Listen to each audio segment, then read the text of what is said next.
KCET second extended ರೌಂಡ್ನ final result ಮತ್ತು provisional result ಯಾವಾಗ ಬರುತ್ತೆ ಗೊತ್ತಾ? ಕೊನೆಗೂ ಕೂಡ ಒಂದು ಗುಡ್ ನ್ಯೂಸ್ ಅನ್ನುವಂಥದ್ದು ಹೊರ ಬಂದಿದೆ.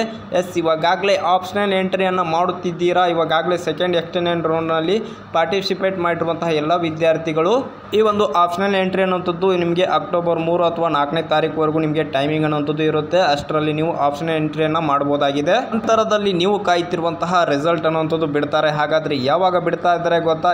ಈ ಒಂದು ಪ್ರಾವಿಷನಲ್ ರಿಸಲ್ಟ್ ಅನ್ನುವಂಥದ್ದು ಮೊದಲು ಬರುತ್ತೆ. ಈ ಒಂದು KCET ಸೆಕೆಂಡ್ ಎಕ್ಸ್ಟೆಂಡೆಡ್ ರೌಂಡ್ನ ಎಲ್ಲ ವಿದ್ಯಾರ್ಥಿಗಳ ಪ್ರಾವಿಷನಲ್ ರಿಸಲ್ಟನ್ನು ಬಿಡ್ತಾರೆ. ಈ ಒಂದು ಪ್ರಾವಿಷನಲ್ ರಿಸಲ್ಟ್ ಬಂದ ನಂತರದಲ್ಲಿ ನಿಮಗೆ ಫೈನಲ್ ರಿಸಲ್ಟ್ ಅನ್ನುವಂಥದ್ದು ಬರ್ತಾ ಇದೆ. ಹಾಗಾದರೆ ಇವಾಗ ಪ್ರಾವಿಷನಲ್ ರಿಸಲ್ಟನ್ನು ಇದೆ ಅಕ್ಟೋಬರ್ 7 ಅಥವಾ 8ನೇ ತಾರೀಕು ಬಿಡ್ತಾ ಇದ್ದಾರೆ.